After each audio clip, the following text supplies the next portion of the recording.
Hello dear brothers and sisters. So welcome to பொதுத்தமிழ். So பொதுத்தமிழில் வந்து பார்த்திங்கன்னா நம்ம யூனிட் 7 வந்து பார்த்துட்ருக்கோம். ஸோ பொதுத்தமிழில் 7 யூனிட் இருக்குது. ஸோ அதில் யூனிட் நம்பர் 7 பார்த்துட்ருக்கோம். ஸோ நான் ஆல்ரெடி சொன்ன மாதிரி தயவு செஞ்சு இந்த இலக்கியம் பகுதிக்கு, அதாவது பார்த்தீங்கன்னா இலக்கியம், அப்புறம் தமிழ் தோன்றும் தமிழ் அறிஞர்கள் உங்களை பற்றிலாம் பார்க்க போகிறோம். இந்த யூனிட் 7 இருக்கும், சரியா? ஸோ அதே போல் திருக்குறளும் எல்லாம் இருக்கும்.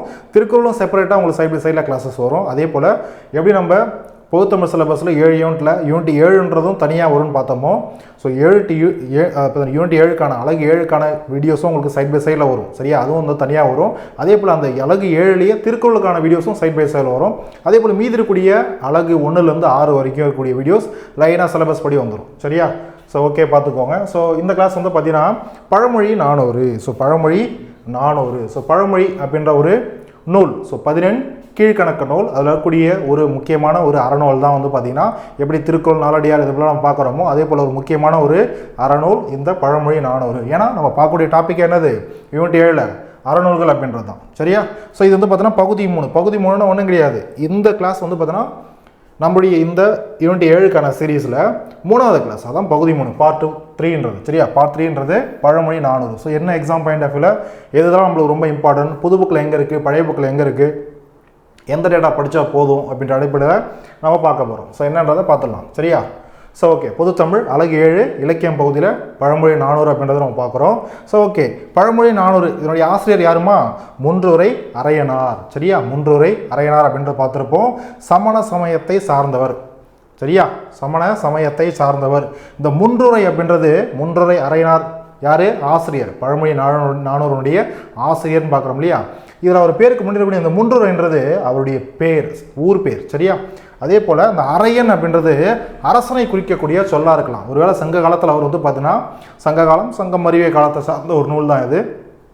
ஸோ அந்த ஒரு காலகட்டத்தில் ஸோ இவர் வந்து பார்த்தீங்கன்னா அவர் அரசராக இருந்திருக்கலாம் அப்படின்றது சொல்கிறாங்க, சரியா? ஸோ முன்றுரை அரையனார். ஸோ அரையன் அப்படின்றது அரசனை குறிக்கக்கூடிய சொல். அதே போல் அரையன் அப்படின்றது புலவரின் குடிப்பெயராக கூட இருக்கலாம், சரியா? இப்போ நம்ம சாதி பேர் அப்படிலாம் சொல்கிறோம் இல்லையா? ஸோ அந்த ஒரு காலகட்டத்தில் குடின்னு சொல்லுவோம். அப்போ புலவருடைய குடிப்பெயராக கூட இருக்கலாம் அப்படின்ட்டு சொல்கிறாங்க, சரியா? அதே போல் இது ஒரு 14 கீழ்கணக்கு நூல்களில் இருக்கக்கூடிய நூல். அறநூல்களில் இதுவும் ஒன்று, சரியா?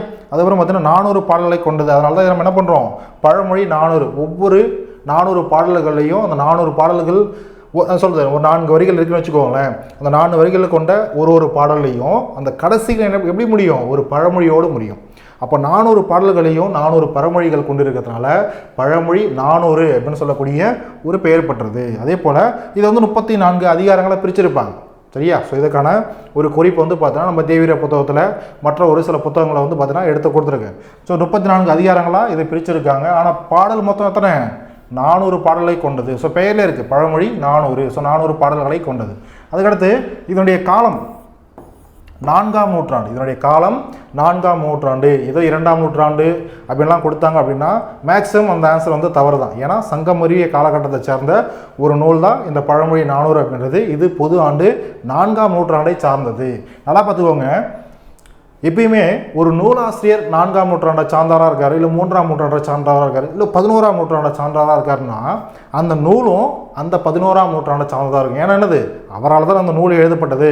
அப்போ அவருடைய காலம் தானே அந்த நூல் எழுதப்பட்ட காலம், ஏற்றப்பட்ட காலம், புரியுதா? அது கன்ஃபியூஸ் ஆகிடக்கூடாது. அப்போ 4ஆம் நூற்றாண்டு அப்படின்றது இந்த இடத்துல பொது ஆண்டு பாருங்கள். பொது ஆண்டு 4ஆம் நூற்றாண்டு அப்படின்றத நூலுக்கும் பொருந்தும், நூல் ஆசிரியருக்கும் பொருந்தும்.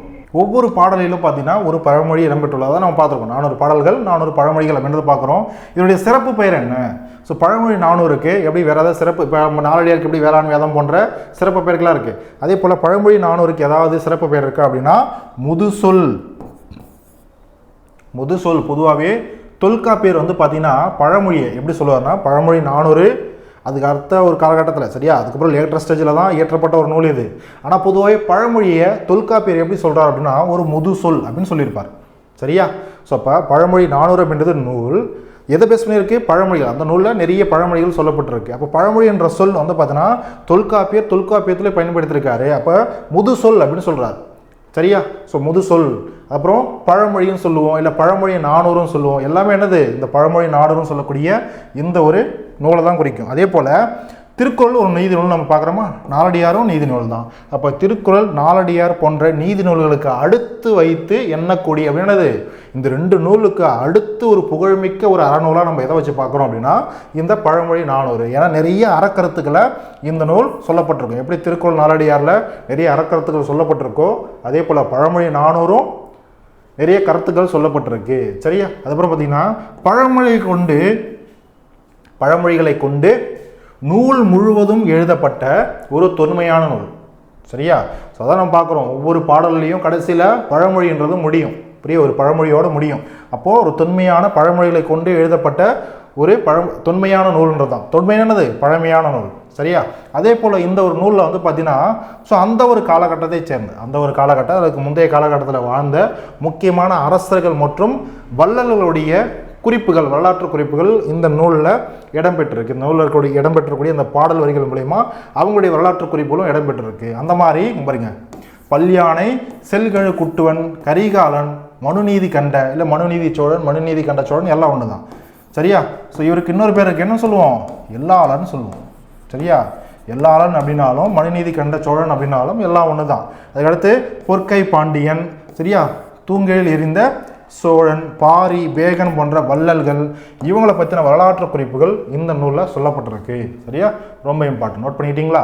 ஸோ அடுத்து போகலாமா? அடுத்து பாருங்க, ஒவ்வொரு பாடல்லையுமே கடைசி வரியா, அந்த 4வது வரியா இல்லை கடைசி வரியா பழமொழியோடு முடியுன்றது பார்க்குறோம். அதே போல் ஒவ்வொரு பாடலும் ஏதாவது ஒரு கதையவோ, ஏதோ ஒரு வரலாற்று நிகழ்வுகளோ இல்லை ஏதோ ஒரு கதையவோ இல்லை வரலாற்று நிகழ்வுகளோ என்ன பண்ணும் அந்த ஒரு பாடலில் சொல்லியிருக்கும். சரியா?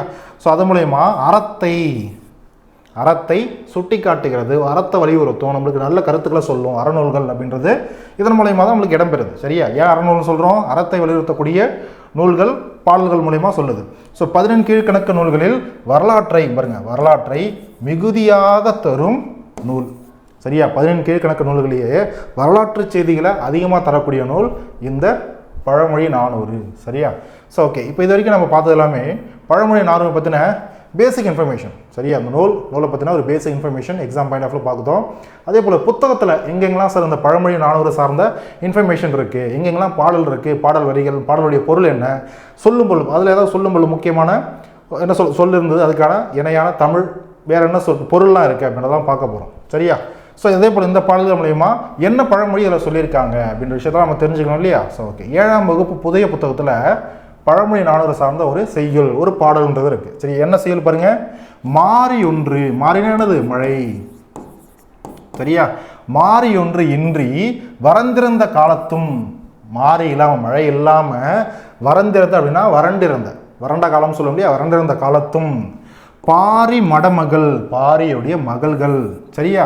மாண்பகர்க்குனா சரி, பான்மகருக்கு அப்படின்னா பாணர் மக்களுக்குன்னு அர்த்தம். சரியா? பாணர் மக்களுக்கு நீர் உலையுள், நீரை கொண்டு உலை, நம்ம வீட்டில் சொல்லுவோம் இல்லையா, சோறாக்கிறதுக்கு அந்த உலையில் அரிசி போடு இல்லை உழவை சாப்பாடாக்குன்னு சொல்லுவோம் இல்லையா, அதுதான் நீர் உலையுள் பொன் திறந்து. பொன் அப்படின்னா இந்த இடத்துல எதை குறிக்கும், நெல்லை குறிக்கல, அதை பார்த்தீங்கன்னா அரிசியை குறிக்கும். புரியுதா? அப்போ பொன் திறந்து கொண்டு, புரியுதா, நீர் உலையுள் பொன் திறந்து கொண்டு புகவா உணவாக நல்கினால், பாணர் மக்களுக்கு உணவை கொடுத்தாங்கன்னு அர்த்தம். நல்கினாலாம் கொடுத்தாலும் அர்த்தம். புரியுதா? யாரு? பாரியுடைய மகள்கள். யாரு? அங்கவை சங்கவைன்னு சொல்லுவோம் இல்லையா, அவங்க பாரியுடைய மகள்கள்.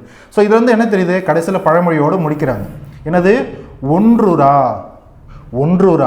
முன்றிலோ இல் அப்படின்னா, அது ஒன்றுரா அப்படின்னா ஒன்றும் இல்லாத, முன்றிலோ அப்படின்னா வீடு இல்லை, ஒன்றுமில்லாத வீடுன்னு இந்த உலகத்தில் எதுவுமே கிடையாது. எவ்வளோ ஏழையான இருக்கட்டும், அவங்க வீட்டுக்குள்ளே ஏதாவது ஒன்று இருக்குமா, அட்லீஸ்ட் ஒரு கிண்ணி, ஒரு ஜாமான் ஏதாவது ஒன்று இருக்கும் இல்லையா, ஏதாவது ஒன்று வச்சுருப்பாங்க சாப்பிட்றதுக்கு, ஒரு பிளேட்டாக, சின்ன பிளேட்டாக ஏதாவது ஒன்று இருக்கும். ஸோ இல்லாமல் இருக்க மாட்டோம். ஏன்னா வீட்டில் ஒன்றுமே இல்லை அப்படின்னா அந்த வீட்டில் இருந்து நம்ம என்ன பயன், ஒரு பயனும் கிடையாது. அப்போ வீடுன்னு ஒன்று இருக்குது அப்படின்னா கண்டிப்பாக அதுக்குள்ளே ஏதாவது ஒன்று இருக்கும். அப்போ ஒன்றும் இல்லாத வீடுன்னு எதுவுமே கிடையாது. புரியுதா? ஸோ நான் என்ன சொல்கிறது, ஒரு பொருட்கள் இல்லை அப்படின்னாலும், பாத்திரங்கள் பொருட்கள் இல்லை அப்படின்னாலும் அந்த வீட்டில் எனக்கு குடிபெயர்ற இல்லை குடி இருக்கு அப்படின்னா அட்லீஸ்ட் சாப்பாடு, அங்கே நீங்கள் சாப்பிட்டு நான் பொங்கி சாப்பிடுவோம். அப்போ சாப்பாடுக்கான ஏதாவது 1-2 இருக்கும் இல்லையா, அப்போ ஒன்றும் இல்லாத வீடுன்னு சொல்லிட்டு எதுவுமே கிடையாது அப்படின்றது தான் இந்த பழமொழி 400 பொருள். சரியா? இப்போ பாடல் வரிகள் பார்த்துட்டோமா, பாடல் பொருளும் பார்த்துட்டோம். இருந்தாலும் திரும்பவும் பார்ப்போம். மாறி அப்படின்னா மழை அப்படின்னு பார்த்துருப்போம். மடமகள் அப்படின்னா இளமகள், பாரியினுடைய இளமகள்கள், அதாவது என்ன பார்த்தீங்கன்னா இளமையான பெண்கள், அதாவது இளமகள் அப்படின்றது. வறண்டிருந்த அப்படின்னா வறண்டிருந்த. முன்றில் அப்படின்னா பொதுவாக முன்றில் அப்படின்றது வீட்டையுடைய திண்ணையை குறிக்கும், வீட்டையோட திண்ணையை குறிக்கும். ஆனால் இங்கே பொதுவாக வீட்டை குறிக்குது அப்படின்ற மாதிரி புத்தகத்தில் சொல்லியிருப்பாங்க. சரியா? இப்போ முன்றில் அப்படின்னா திண்ணையும் குறிக்கும், இல்லை வீடுன்ற பொருளும் தரும், ஞாபகம் வச்சுக்கோ. புரியுதா? ஸோ ஒருவேளை முன்றுன்னு கொடுத்து ரெண்டுமே ஆப்ஷனில் இருக்க மாதிரிலாம் கொடுக்க மாட்டாங்க. ஒருவேளை கொடுத்தாங்க அப்படின்னா நீங்கள் திண்ணை இல்லை வீடு ரெண்டுத்தில் எது சூஸ் பண்ணாலும் அது கரெக்டாக தான் இருக்கும். சரியா? நல்கினால் அப்படின்னா கொடுத்தால், நல்குதல், நல்கினர் கொடுத்தனர் அப்படின்னு சொல்லுவோம் இல்லையா? நல்கினால் அப்படின்னா கொடுத்தால். சரியா? புகாவாக அப்படின்னா உணவாக. புரியுதா? ஸோ புகாவாக அப்படின்னா உணவாக. ஸோ இது சொல்லும் பொருளும். அதுக்கடுத்து பாடலுடைய பொருள். பாடலுடைய பொருள் நம்ம ஆல்ரெடி பார்த்தது தான், இப்போ தான் பார்த்தோம். மழையின்றி வறட்சியாக இருக்கக்கூடிய காலத்துலேயும் பாரியுடைய மகளிரான, மகளிர்னா இந்த இடத்துல அது பன்மையை குறிக்குது. புரியுதா? அப்போ மகளிர்னா பெண்கள். யார் யார்? அங்கவை மற்றும் சங்கவை ஆகியோரிடம் பாணர்கள், பாணர்கள் இசை பாடக்கூடிய மக்கள் இருக்குல்லையே, அந்த ஒரு காலகட்டத்தை சார்ந்தவங்க. ஸோ பாணர்கள், அது புலவர்கள். பாணர்களுக்கு புலவர் சொல்லக்கூடிய இன்னொரு பேர் இருக்குது. அப்போ பாணர்கள் இறந்து நின்றனர் அப்படின்னது ஒரு பசியோடு இறந்து நின்றனர் அவங்கள்ட்ட கேட்குறாங்க. ஸோ அப்போ பாரி மகளிர் நீர் உலைநீரில் பொன்னிட்டு அவர்களுக்கு தந்தனர். உலைநீரில் பொன்னிட்டு அவர்களுக்கு தந்தனர். அதனால் பொருள் ஏதும் இல்லாத வீடு எதுவும் இல்லை. புரியுதாமா? So okay. ஸோ இந்த இடத்துல என்ன பழமொழின்றது இடம்பெற்றிருக்கு? ஒன்றுரா முன்றிலோ இல், ஒன்றுமில்லாத வீடு எதுவும் இல்லை அப்படின்றதான் அதனுடைய பொருள். ஸோ அதுக்கடுத்து பாருங்கள். ஸோ இந்த செய்யினுடைய அந்த மொழி வந்து பார்த்தீங்கன்னா அந்த பாக்ஸில் விருந்தோம்பல் டாபிக் அந்த பாக்ஸில் கொடுத்துருப்பாங்க. சரியா? அந்த பாக்ஸில் என்ன கொடுத்துருப்பாங்க? தமிழர்களின் பண்பாட்டு குறைகளில் விருந்தோம்பல் முதன்மையானதாகும். ஸோ இது ரொம்ப ரொம்ப இம்பார்ட்டன்ட். ஸோ இது 7th ஸ்டாண்டர்ட் பார்த்துட்டோமா? அடுத்து வேறு எங்கே சார் இருக்குன்னா 6th ஸ்டாண்டர்ட் பழைய புக்கில் மட்டும்தான் இன்னொன்று இருக்குது, வேறு எங்கும் கிடையாது. சரியா? வேறு எங்கும் கிளைகள் கிடையாது அப்படின்ற மாதிரி. ஸோ இங்கே மட்டும்தான் அடுத்து இருக்குது. ஸோ 6ஆம் வகுப்பு பழைய புத்தகத்தில் இங்கே இருக்கக்கூடிய செயல் என்ன பாருங்கள்? ஆற்றவும் கற்றார் அறிவுடையார். இது வந்து பார்த்தீங்கன்னா 6th ஸ்டாண்டர்ட் புது புக்கிலையும் இருக்கும், 6th ஸ்டாண்டர்ட் புது புக்கிலையும் இருக்கும். ஆனால் அந்த இயலுக்கு பின்னாடி இருக்கக்கூடிய மொழியை ஆல்பம் பகுதி இருக்கு இல்லையா, அங்கே கொடுத்துருப்பாங்க. திருக்குறளும் இதுவும் கொடுத்துருப்பாங்க, பழமொழி 400ம் கொடுத்துருப்பாங்க. சரியா? அங்கே இந்த பாடல் இருக்கும். இதே பாடல் தான் இந்த ஓல்டு புக்கில் 6th ஸ்டாண்டர்ட்லையும் கொடுத்துருப்பாங்க. அப்போ ரெண்டு இடத்துல எதை பார்த்தாலும் ஒன்று தானே. 6th ஸ்டாண்டர்டில் பார்த்தோம்னா இன்னும் விலாவரியாக இருக்கும். விலாவரினா என்னது? ஒரே நிமிஷமா. ஸோ இன்னும் தெளிவாக இருக்கும். என்ன தெளிவாக இருக்கும்னா சொல்லும் பொருளும் விளக்கம் எல்லாமே இதில் இருக்கும். ஸோ அதை பார்த்துடலாம். ஸோ ஒரே நிமிஷம். So okay fine. ஸோ பாருங்கள், ஆற்றவும் கற்றார் அறிவுடையார் அத்துடையார் நாற்றிசை செல்லாத நாடு இல்லை, 4 திசையிலும் செல்லாத நாடு இல்லை, அந்நாடு வேற்று நாடு ஆகா. அந்த மாதிரி கற்றவங்களுக்கு அவங்க போகக்கூடிய எல்லா இடமும் அவங்களுடைய நாடு மாதிரி அவங்களுக்கு ஃபீல் ஆகும். புரியுதா? அப்போது தமவேயாம், அப்படி போகக்கூடிய எல்லா நாடும் தன்னுடைய நாடு மாதிரி அப்படின்றதான் தமவேயாம் அப்படின்னு அர்த்தம். புரியுதா? ஆயினால் ஆற்றுனா வேண்டுவது இல், ஆற்றுனா 6 + உணா, உணானா உணவு, 6னா வழி. புரியுதா? அப்போது ஆற்று உணானா வழியில் நம்ம போகிறதுக்கு பசித்த எடுத்து சாப்பிட்றதுக்கு நம்ம சாப்பிடக்கூடிய கட்டுச்சோறு, அந்த உணவுக்கு பேர் தான் ஆற்றுணான்னு பேர். புரியுதா? அப்போ ஆற்றுனா கட்டுச்சோறுன்னு பேர். வேண்டுவது இல், கட்டுச்சோறு தேவையில்லை. அந்த மாதிரி கற்றறிந்த மக்களுக்கு, ஏன்னா சென்ற இடம் கற்றோருக்கு சென்ற இடமெல்லாம் சிறப்புன்ற மாதிரி. இப்போ உங்கள் டிஎன்பிஎஸ்சி எக்ஸாம்லேயே எதில் ஒன்று பாஸ் பண்ணிட்டீங்க, இல்லையா? கட் ஆஃப் ரீச் பண்ணிட்டீங்க, நல்ல நிலையில் இருக்குன்னு வச்சுக்கோங்களேன். உங்களுடைய என்ன சொல்லுது, நிறைய பேர் உங்களுக்கு தெரிய வருது அப்படின்னா நீங்கள் எந்த ஊருக்கு போனாலும் சரி, உங்களுக்கு ஒரு வேலை அடையாளம் கண்டுபிடிக்கிற அளவுக்கு நீங்கள் சிறந்த ஒரு நபராக, ஒரு என்ன சொல்லுது, நல்ல ஒரு அறிவுடையவராக படிப்பாளியாக இருந்தீங்க அப்படின்னா பார்த்தோன்னே என்ன போங்க, சார் எங்கள் வீட்டுக்கு வாங்களேன், சார் எங்கள் வீட்டுக்கு வாங்கன்னு கூப்பிட்டு போவாங்க. அப்போது நீங்கள் எங்கே போனாலும் சரி, அதுவும் தமிழ்நாட்டுக்குள்ளே தான். புரியுதா? இல்லை ஒருவேளை தமிழ்நாட்டுக்கு பின்னாடி உங்களுக்கு புகழ் பரவி இருந்ததுன்னா ஓகே, வெறும் குரூப் 4 இல்லை விஏஓ, அதை பார்த்தீங்கன்னா விஏஓ இல்லை வந்து ஜூனியர் அசிஸ்டன்ட் வந்து போஸ்டிங் வாங்குகிறோம். இதை வாங்கிட்டு நம்ம உலகம் பூரா நம்ம என்ன சொல்லுது, ஒரு கல்வியாளனா அறிவுடையவராக இருக்க முடியுமானா இருக்கலாம். புரியுதா? ஆனால் அந்த போஸ்டிங் மட்டுமே வச்சுக்க முடியாது. ஏன்னா நம்ம இங்கே இந்த லோக்கலில் மட்டும் தான் வேலை பார்ப்போம். அப்போ அதை வச்சு சார் இப்போ நான் வந்து பார்த்தீங்கன்னா உத்தரப்பிரதேசம் போகிறேன், இல்லை மகாராஷ்டிரா போகிறேன், அங்கே எனக்கு இதே மாதிரி வரவேற்பு கிடைக்குமானா கிடைக்காது. அப்போ நீங்கள் எந்தளவு ஒரு சிறந்த கல்வியாளனோ உங்களுடைய அறிவை மேன்மேலும் வளர்த்துக்கிறீங்களோ, நீங்கள் எவ்வளோ பெரிய ஆளுக இருக்கீங்களோ அதை பொறுத்து தான்.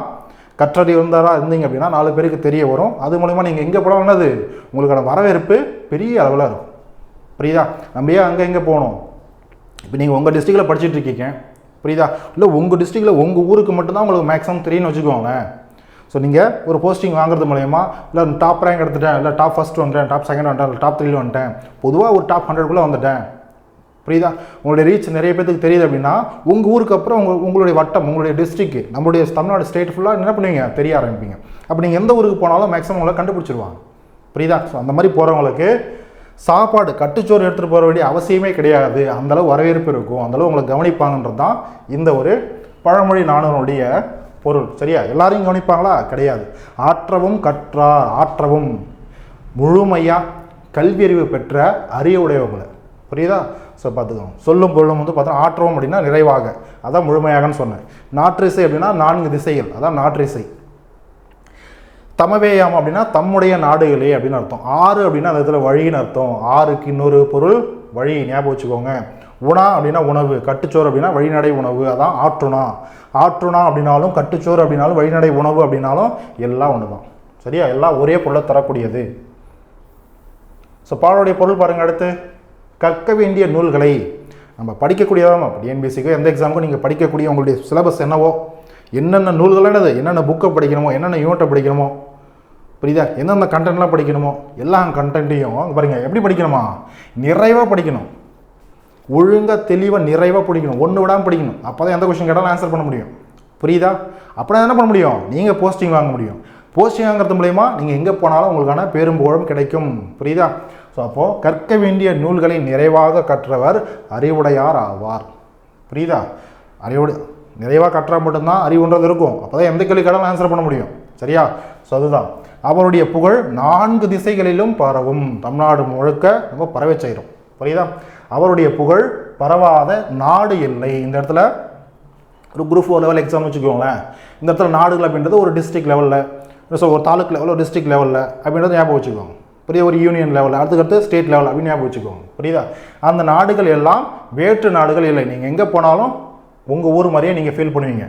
தம்முடைய நாடுகளே, எனவே அந்நாடுகளுக்கு செல்லும் போது வழிநடை உணவை அவர் எடுத்து செல்ல வேண்டிய அவசியம் இல்லை, அது தேவையில்லை அப்படின்றது தான் சரியான பொருள். ஸோ இங்கே பயன்படுத்தக்கூடிய பழமொழி எதுமா, ஆற்றுனா வேண்டுவது இல்லை அப்படின்றது தான் பழமொழி. ஆற்றுனா வேண்டுவது அப்படி இல்லை அப்படின்னா கற்றவனுக்கு கட்டுச்சோறு வேண்டாம் அப்படின்றது தான், புரியுதா? அதான் இதுக்கான ஒரு பொருள். ஸோ இதுதான் வந்து பார்த்தீங்கன்னா 6th ஸ்டாண்டர்ட் பழைய புக்கோ நியூ புக்கோ 6th ஸ்டாண்டர்ட்லையும் 7th ஸ்டாண்டர்ட்லையும் இருக்கக்கூடிய பழமொழி 400 சார்ந்த ஒரு செய்யல், ஒரு பாடல்லாம் இதுதான். இவ்வளோ தான் இருக்குது, புரியுதுங்களா? ஸோ இதை மட்டும் தான் கேட்பாங்க. இதை தாண்டி பழமொழி 400 சார்ந்து எதாவது கேட்க முடியுமா அப்படின்னா ஒரு சிலதை கேட்கலாம். இப்போ தேவிரா புத்தகத்தெல்லாம் எக்ஸ்ட்ரா ஒரு சில இன்ஃபர்மேஷன்லாம் கொடுத்துருப்பாங்க, நிறைய மேற்கோள்கள் கொடுத்துருப்பாங்க. மேற்கோள்கள்லாம் என்னது, இன்னும் இருக்கக்கூடிய பழமொழி 400 இருக்கக்கூடிய மற்ற பாடல்களில் முக்கியமான ஒரு சில பழமொழிகளாக இருக்கும் இல்லையா? ஸோ அதெல்லாம் ஒரு சிலதை எடுத்து கொடுத்துருக்கேன். ஸோ பார்த்துக்கோங்க. பாருங்க, அணி எல்லாம் ஆடையின் பின். அணி எல்லாம், அணின்னு அந்த இடத்துல அழகு இல்லை அணிகலன் அதையும் குறிக்கும் இல்லையா? ஆடையின் பின் அப்படின்னா நம்ம அணியக்கூடிய ஆடை தான் நம்மளுக்கு முதல்ல என்னது, ஒரு அழகு சேர்க்கும், இல்லை அதுதான் முதன்மையானது. இப்போ மனித நாகரிகம், மனிதன் இருக்கானா அவனுடைய நாகரிகம் சார்ந்து ஃபஸ்ட்டு அவனுக்கு அழகு தருவது எது, ஆடை. ஆடை உடுத்தணும். அதுக்கப்புறம் போடக்கூடிய ஒரு அணிகலன் எந்த அணியாக இருந்தாலும் சரி அது அவனுக்கு அழகுக்கு தரும், புரியுதா? அதே போல தான் முதல்ல ஒரு மனிதன் இருக்கானா அவன் அறிவுடையவனாக இருக்கணும், அதுதான் அவனுக்கு ஆடை போன்றது, புரியுதா? அதை வச்சு தான் நம்மளுக்கான மதிப்புன்றது கிடைக்கும், புரியுதா? அதுக்கப்புறம் நம்ம அணியக்கூடிய எதுவாக இருந்தாலும் சரி அந்த அறிவு மூலயமா என்னது நம்ம பிரபலம் அடைகிறோம், நிறைய பொன் பொருள் செல்வம் நம்மளுக்கு கிடைக்குது அப்படின்னா அதெல்லாம் என்னது நம்மளுக்கு அழகு சேர்க்கக்கூடிய மற்ற பொருட்கள். ஆனால் நம்மளுடைய அழகு என்னது, கல்வி, அறிவு, புரியுதா? அதான் ஃபர்ஸ்ட். ஸோ அதுதான் அணியெல்லாம் ஆடையின் பின் அப்படின்றது தான் இந்த பழமொழிக்கான பொருள். சரியா? அடுத்து பாருங்க, இறைத்தோறும் ஊரும் கிணறு. இறைத்தோறும், சரியா? ஊரும் கிணறு. நம்ம கிணறுக்குள்ள தண்ணீர் அப்படியே இருக்குதுன்னா அது அப்படியே தான் இருக்கும், சரியா? ஊறிக்கிட்டு ரொம்பலாம் வேகமாலாம் ஊறாது நம்ம யூஸ் பண்ணாமல் இருந்தோம்னா.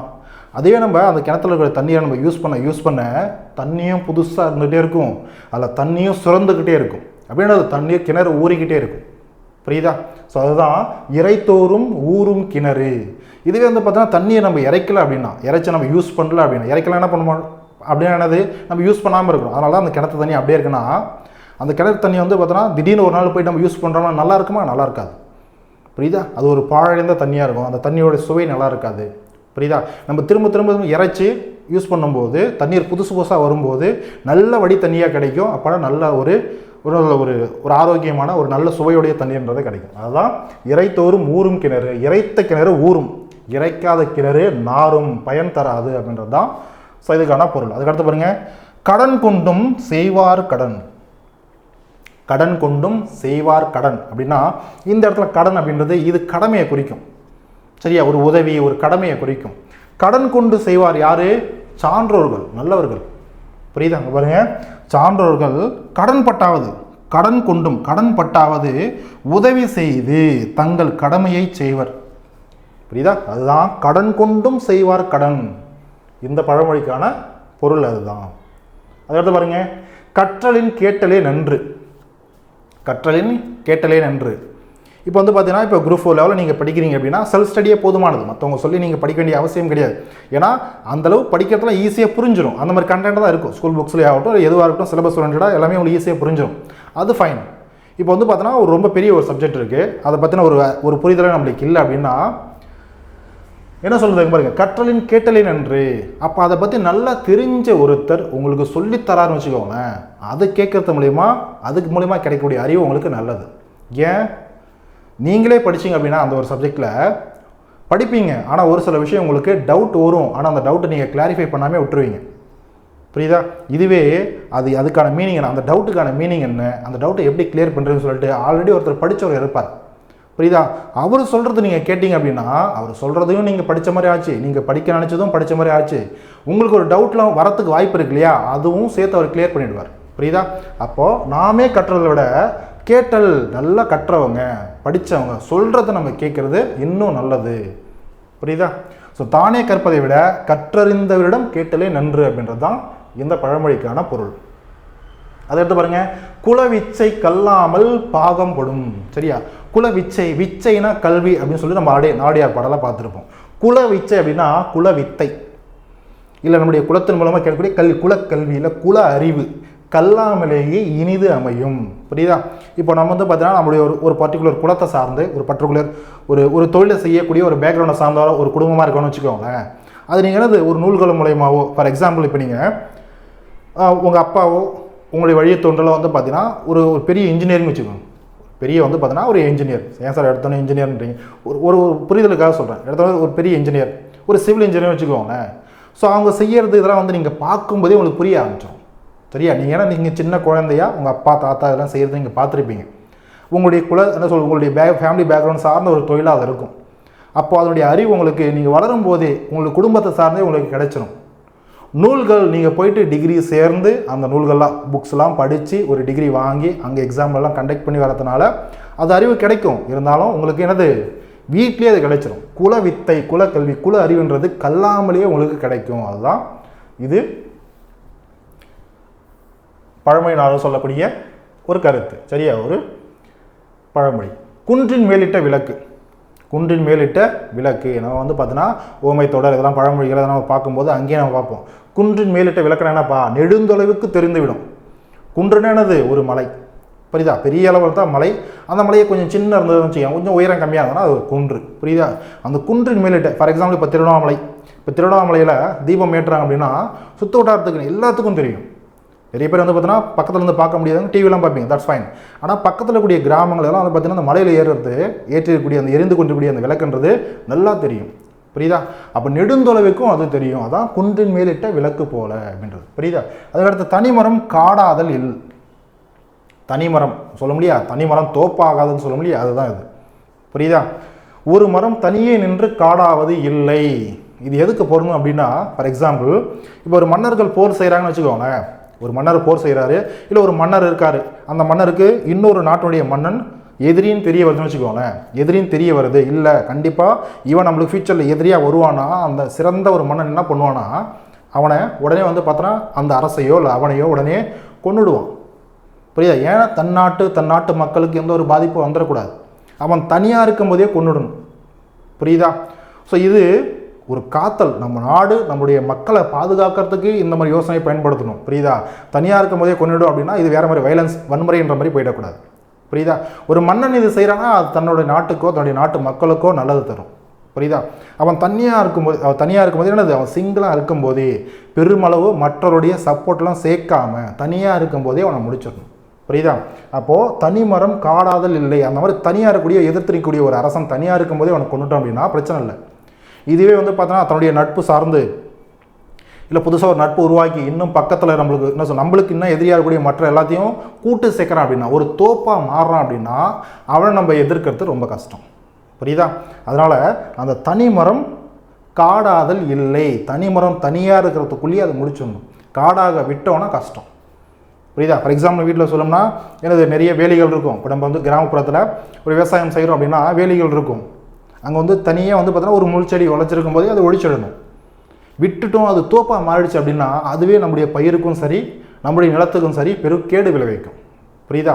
ஸோ இதுதான் தனிமரம் காடாதல் இல்லை அப்படின்றத நம்ம சொல்லலாம். தோப்பாகுதுன்னு சொல்லலாம். அது ஏன் தோப்பாக விடக்கூடாது அப்படின்றதுக்கான ஒரு எக்ஸாம்பிள் நான் சொன்னேன். சரியா? ஸோ ஒரு மரம் தனியாக இருக்குதுன்னா அது காடு இல்லை, அது தோப்பு இல்லை அப்படின்னு அர்த்தம். திங்களை நாய் குறைத்தற்று. இப்போ திங்களானது நிலவு, புரியுதா? சந்திரன். அப்போ சந்திரனை பார்த்து நாய் குறைத்தது அப்படின்றது தான் இதுக்கான பொருள். புரியுதா? அதை பார்த்தோன்னா ஒரு பெரியவர்கள் இருக்காங்க அப்படின்னா அவங்கள குறை சொல்லிக்கிட்டு யாரோ இருக்கோம் அப்படின்னா அது ஒரு சிறியவர்களோ மற்றவர்களோ குறை சொல்கிறோம் அப்படின்னா நம்ம கடைசி வரைக்கும் அவங்கள பார்த்து குறை சொல்லிகிட்டே தான் இருக்கலாம். ஆனால் அவங்க வளர்ந்துக்கிட்டே போவாங்க.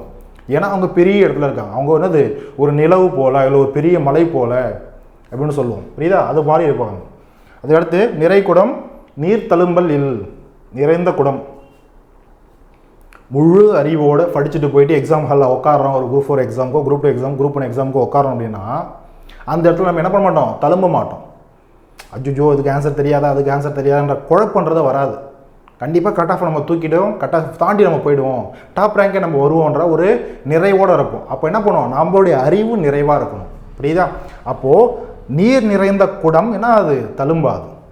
புரியுதா? அப்போ அறிவு நிறைந்த நம்மளுடைய மாணவர்கள் எக்ஸாம் ஹாலில் போயிட்டு தழும்பக்கூடாது. சரியா? அப்போ என்ன பண்ணுவோம், படிக்கக்கூடிய டேட்டாவை தெளிவாக ஒழுங்காக முழுசாக படிச்சுக்கணும். அதுக்கடுத்து தாமிரந்து கொடு குறைத்து விடல். சரியா? தாமிரந்த கொடு எப்படியானா சொல்லலாம். ஸோ கொடுனாலும் கோடுனாலும் ஒரே பொருள் தரக்கூடியதாக இருக்கும். சரியா? தனக்கு உதவி செய்தவர்களுக்கு அதான் தாமிரந்த கோடு குறைத்து விடல். தீங்கு இழைப்பது தனக்கே தீங்கு செய்பவருக்கு ஒப்பாகும். இந்த இடத்துல ஒப்பாகுமா இம்ன்றதை போட்டுக்கோங்க. தனக்கு உதவி செய்தவர்களுக்கு தீங்கு நம்ம இழவைக்கிறோம்னு வச்சுக்கோங்க. தான் நம்மளுக்கே ஒருத்தர் ஹெல்ப் பண்ணுறான், அவனுக்கு நம்ம தீங்கு இழவைக்கிறோம் அப்படின்னா தீங்கு நம்ம செய்கிறோம் அப்படின்னா அது நமக்கு நாமளே செய்யக்கூடிய தீங்கு. புரியுதா? நாளைக்கு ஏதாவது ஒரு ப்ராப்ளம்னா உதவி செஞ்சவங்க திரும்ப உதவி செய்ய நம்மளுக்கு இருக்க மாட்டாங்க. நாம் அவங்களுக்கு தெரிய உதவி செய்கிறோம்னா அது மூலிமா அவங்க அழிப்பறதுக்கு வாய்ப்பு இல்லை இல்லையா? அப்போ நம்மளை நாமே அழிச்சுக்கிறோன்னு அர்த்தம். புரியுதா? நம்மளை சுற்றி நம்மளுக்கு உதவி செய்கிறாங்க இருக்காங்க, ஒரு நல்லவங்க இருக்காங்கன்னா அது நம்மளுக்கும் பாதுகாப்பு, நம்மளுக்கும் நல்லது. புரியுதா? இதே சுற்றி இருக்கக்கூடிய உதவி செய்யக்கூடிய எல்லாத்தையும் அழிச்சிட்டோம் அப்படின்னா அப்போ நாமளும் தனியாக நிற்கிறோம், நம்மளுக்கும் எதுவும் நல்லது நடக்காது, நம்மளுக்கும் அதை நம்ம செய்யக்கூடிய தீங்கு. புரியுதா? ஸோ அதுதான் இருக்கக்கூடிய பொருள். நுணலும் தன் வாயால் கெடும். இது நம்மளுக்கு தெரியும். நுணல் என்னது? தவளை. ஸோ தவளையும் தன் வாயால் கெடும், அதாவது தீங்கு விளைவித்து கொள்ளும் அப்படின்றது தான் இதுக்கான பொருள். அதுக்கடுத்து பாருங்கள், பாம்பறியும் பாம்பின் கால்.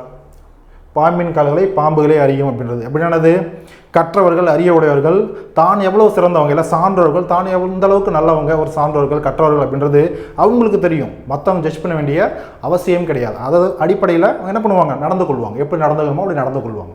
அதுக்கடுத்து முறைக்கு மூப்பு இளமை முறைக்கு மூப்பு இளமை இல்லைன்னா இல்லைன்னு அர்த்தம்.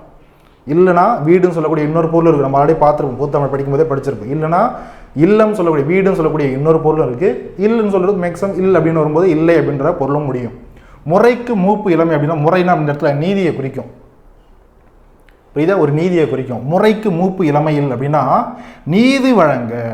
ஒரு விஷயத்தில் ஒரு விஷயம் ஒரு தவறு பண்ணிட்டாங்க அப்படின்னா ஒருத்தர் தவறு பண்ணிட்டாங்க அப்படின்னா அந்த விஷயத்தில் ஒரு தண்டனையோ நீதியை வழங்கணும் அப்படின்னா அந்த தவறை செஞ்சவங்க அந்த குற்றத்தை செஞ்சவங்க பாருங்க முதுமை மூப்பு இளமையில் முதுமையானவரா இளமையானவரா அப்படின்னு சொல்லிட்டு வேறுபாடு பார்க்கவே கூடாது. சரியா? நடுநிலைமையாக இருந்து நீதியை வழங்கணும். சரியா? அப்போ முறைக்கு நீதி வழங்குவதற்கு மூப்போ இளமையோ பார்க்கக்கூடாது இல்லை அப்படின்றது தான் அதுக்கான பொருள். சரியா? அதுக்கடுத்து பாருங்க கடைசி ரெண்டும். சரியா? வினா முந்துராத உரை இல்லை. பாருங்க, வினா முந்துராத உரை இல்லை. உரையானது ஒரு பதிலை கொடுக்கறது. புரியுதா? வினானது கேள்வி கேட்பதற்கு முன் விடை எழுதுவதே கிடையாது. தெரியும் இல்லையா? இப்போ டிஎன்பிஎஸ்சி எக்ஸாம்லாம் நீங்கள் போய் உட்காந்துருக்கீங்க, கொஷின் என்னன்னு கேட்டதுன்னா அதுக்கான ஆன்சர் என்னன்னு போய் ஷேட் பண்ணுவீங்க. புரியுதா? ஆன்சர் கொஷின் என்னன்னே தெரியாமல் போயிட்டு ஒரு ஆன்சர் ஷேட் பண்ணுவீங்களா? ஷேட் பண்ண மாட்டீங்க. படிக்காதான் அதை பண்ணுவான். புரியுதா? கற்றறிந்தவன், அறிவுடையவன், எக்ஸாமுக்கு நம்ம வின் பண்ணணும்னு நினைக்கிறவன், கட் ஆஃப் ரீச் பண்ணி நல்ல போஸ்டிங் ஆகணும்னு நினைக்கிறவன் என்ன பண்ண மாட்டான்? கொஷினை படித்து அதுக்கப்புறம் தான் ஆன்சர் பண்ணுவோம். அப்போது நல்லா பார்த்துக்கோங்க, முதல்ல கொஷின் என்னன்னு தெரிஞ்சாதான் விடைன்றதே நம்ம எழுத போவோம். அதுதான் இதுக்கான சிம்பிளான ஒரு பதில். இந்த ஒரு பழமொழிக்கான பதில். வினா முந்துராத உரை இல்லை. அதுபோல தான் இல்லை கணா முந்துராத வினை. கணான கனவு. புரியுதா? ஒன்றை விரும்பி கனவு காணாது. ஒரு விஷயத்தை ஒரு குரூப் 4லையோ ஒரு குரூப் 2லையோ ஒரு குரூப் 1லையோ இல்லை யூபிஎஸ்சி எந்த ஒரு எக்ஸாமான எந்த ஒரு காம்படிட்டிவ் எக்ஸாம் எதுவான வச்சுக்கோங்க, இந்த ஒரு எக்ஸாம் நம்ம கிளியர் பண்ணி டாப் ரேங்க் எடுத்து கிளியர் பண்ணி செட்டில் ஆகிடணும்டா அப்படின்ற ஒரு குறிக்கோளோட எவ்வளோ பேர் படிச்சிருப்பீங்க இல்லையா? ஸோ உங்களுக்கானது தான் இது. ஸோ ஒன்றை விரும்பி கனவு காணாது. நீங்கள் கனவு காணணும், இதெல்லாம் நம்ம செய்யணும், இதெல்லாம் நான் டாப் ரேங்க் வாங்கணும், பெஸ்ட்டாக வரணும்னு சொல்லிட்டு கனவு காணாதான் என்ன பண்ணுவீங்க? அதற்கான செயலை செய்ய துவங்குவீங்க. புரியுதா? அப்போ ஒன்றை விரும்பி கனவு காணாது, கனவு காணல அப்படின்னா அதுக்கான செயலை துவங்க மாட்டோம். அதுக்கான செயல் என்னது? அதுக்காக படிக்கிறதுக்கு நம்ம என்ன பண்ண மாட்டோம்? ஸ்டார்ட் பண்ண மாட்டோம். அப்போ கனவு காணுங்க, படிக்க ஆரம்பிங்க, தட்டி தூக்குங்க. சரியா? முடிஞ்சு போச்சு. ஸோ அவ்வளோதான் வந்து பார்த்தீங்கன்னா பழமொழி 400. ஸோ ஃபுல்லாக நம்ம என்ன பண்ணிட்டோம்? பார்த்து முடிச்சிட்டோம். சரியாம்மா? ஸோ அது அழகாக நோட்ஸ் எடுத்துருப்பீங்க நம்புகிறேன். ஸோ பக்காவாக நோட்ஸ் எடுத்துக்கோங்க. மறுபடியும் நம்ம அடுத்த ஒரு வீடியோவில் அடுத்த ஒரு இலக்கிய பகுதியில் இதுக்கு அடுத்தக்கூடிய என்னென்ன டாபிக் இருக்கோ, அறநூல்கள் என்ன இருக்கோ நம்ம சிலபஸ் வைஸ் நம்ம போவோம். Until than is bye from Prabhakaran from Prabhakaran academy. Next வீடியோவில் பார்க்கலாம். So thank you students, thank you.